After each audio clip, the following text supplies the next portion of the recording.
Pasigaw-sigaw pa si Kevin Durant, tulala si LeBron sa ginawa ng Phoenix Suns, pa-shimmy-shimmy pa si LBJ, shimmy din si Bradley Beal. Lakers versus Phoenix Suns, nakikipagkulitan pa si LeBron James. Maganda ang naging panimula ng Phoenix Suns, nagkatambakan mga idol, 16 points sa first quarter si Devin Booker. Bradley Beal din nakapag-ambag para sa Phoenix Suns, back-to-back 3-pointers. LeBron James 3 points pa lang so far pero may 4 assists na si LBJ. Kevin Durant pinagpag ang depensa ni Austin Reeves at may kasama pang patrash talk. Maagang pinanghinaan mga idol si Coach Darvin Ham, 36-25, nabigyan ng minuto si Bol Bol sa first quarter. Second quarter, naging X-factor si Jackson Hayes sa offense mga idol ng LA Lakers. Kaya naibaba sa single digits ang lamang ng Phoenix Suns. Pero last 8 minutes, pahiya ang inabot niya kay Josh Okogie nang iposterize siya sa harap ni LeBron James. Hype na hype ang bench ng Suns. Ganon din si Kevin Durant na napasigaw pa sa nangyari. Kinuyog naman sa paint ni Anthony Davis sa Taurean Prince si Bol Bol pero gumanti mga idol ang big man ng Phoenix Suns. Block ang inabot ni Max Christie at itong pull-up jumper ni Bol Bol mga idol sa paint. Napatawa na ang big man ng Suns. In-game nakikipag-usap itong si Booker kay Reggie Miller.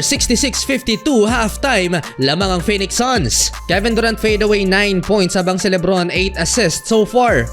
Third quarter, may pa-shimmy pa si LeBron James. And one opportunity pero naimentes ang free throw. Sumagot si Kevin Durant, tough shot laban kay Anthony Davis, 3-pointer and Bradley Beal, 3 din. Nagkasunod-sunod ang 3 ng Phoenix Suns kaya natambakan ng purple and gold.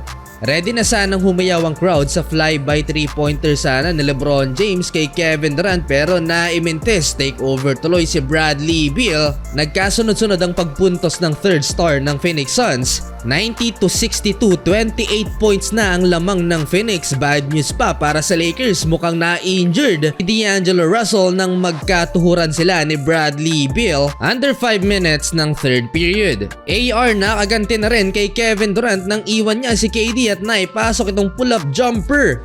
Sa kabila, sumagot si Bradley Beal, step back 3-pointer laban kay Anthony Davis at nang pasayawin niya, muntik pang matumba si Austin Reeves and one. Napashimmy na rin si Bradley Beal at itong 3-pointer sa transition, nag-blow a kiss pa, tahimik na si LBJ.